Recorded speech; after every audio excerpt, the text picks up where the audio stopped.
What a wonderful gift. So if you've been in the fictional community for a while, you'll usually see a lot of the same questions. How durable is this character? How much damage can he output? How fast can he move? What kind of skills does he have? What's his arsenal? What's his intelligence? And then probably the couple most important and popular questions of all that people debate on all the time. What kind of powers do characters have, and how do they scale with other characters in fiction? Hey guys, my name is Nothing Important here, and today we'll be doing a guide on, you guessed it, hacks. So how we'll be doing this video is that we'll use a few example characters, we'll go over the scaling, and then we'll do mock battles, and then show you how hacks will be used by then. But in order to use hacks, we have to know what hacks are and how do they work. So let's go ahead and get into that now. So let's start with the first question. What is hacks? Well, to answer that question, hacks is usually used as a phrase for powers, and that in fiction there is a lot of different powers on a lot of different levels, such as the ability to warp reality, or the ability to manipulate someone's fate, or to be able to affect someone's mind, body, or even soul. There's a lot of different powers in fiction, however what's the most important thing about hacks is the potency of them. So let's get into that. So there's generally 5 levels we consider for hacks. There is the mind, which is the metaphysical plane. There is the body, which is in the physical plane, as in reality. And then there is the soul, which is normally spiritual in nature, or in the spiritual plane. And then we go beyond that, and we have something called a concept, or your idea. For example, the idea of a chair, the idea of Darkseid, or the idea of some character, they're more or less a concept. And then we have something called narrative. Narrative is the level in which you can affect the plot and or story to however degree you have the proof to do so. For example, most fictional characters who can manipulate the narrative can either retcon, can normally BFR out of verses, or can normally change the story of which the plot that they're in. So let's go ahead and move on to some mock battles.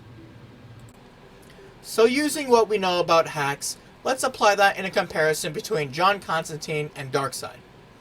So starting with Darkseid, he has greater attack potency and greater durability than John Constantine, and is also faster. However, he is lacking in the hacks department, as he mainly relies on his boom tubes and his omega beams.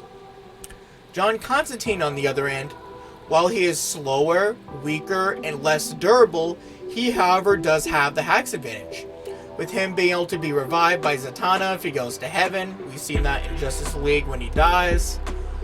He has the ability to become intangible. We've seen that against Swamp Thing. He has close range spells and he has far range spells.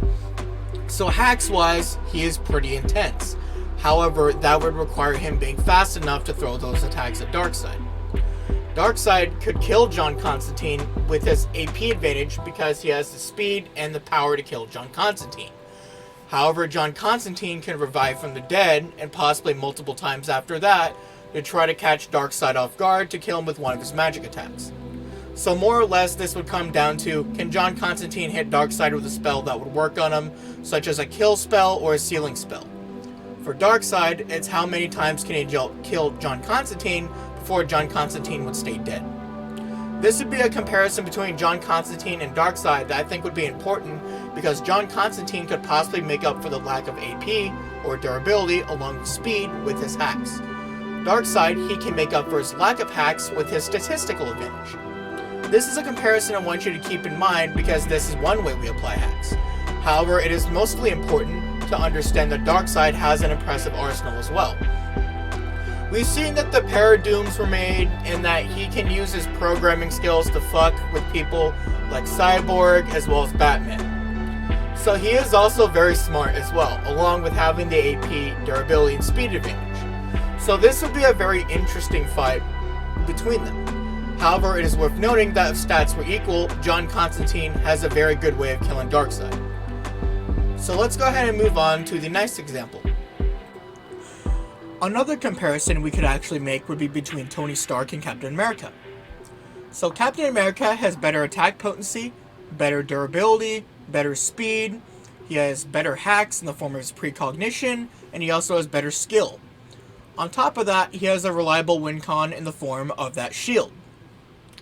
However, the battle is not lost. Not every fight is decided by having higher stats or even higher hacks. In Tony's case, he can still make up the difference and win the fight because he has better suits that actually scale massively above Captain America.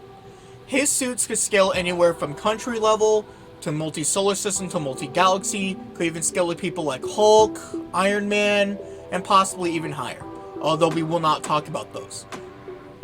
So while in Tony's case he might have worse off stats or worse off hacks, he doesn't fight by himself. Instead, he fights in his suits. This would be the in character for someone like Tony Stark. He would be the Iron Man, not Tony Stark when he fights. So in reality, Iron Man would actually destroy Captain America in a fight, but Captain America would destroy Tony Stark. This is a very good example I want to make because, again, not every fight will be won because of hacks or even higher statistics. Sometimes the better arsenal could lead to the win. So it is also important to keep that in mind when you debate someone, because whenever you debate people, a lot of times people will concede because of stats, hacks, but they won't even take arsenal into account. So always keep that in mind, that arsenal matters just as much as everything else sometimes. Anyway, let's go ahead and move on to our last example. So in fiction, there's sometimes a character with either a hacks power, weapon, or even artifact that massively scales above them. Thor is but one of many characters who has an attack like this, except he is one of the only characters to have a range attack that scales massively above him. He has an attack known as the God Blast. The God Blast is an attack that allows Thor, who scales around Universal Plus to low Multiversal roughly, to be able to affect characters who scale around high Hyperversal to possibly Outerversal. He is but one of many characters who have an attack like this. However, Thor is a unique character as he is a niche that is very popular and well received despite the fact he has an attack that massively scales above himself. Of course, this should come as no surprise as Thor is a Marvel character and that he's been very popular for a very long time. So that's really it for the video. If you guys want more of this, please let me know and I'll go and make more content like this. My name is Nothing Important here and I'll see y'all later. Ciao.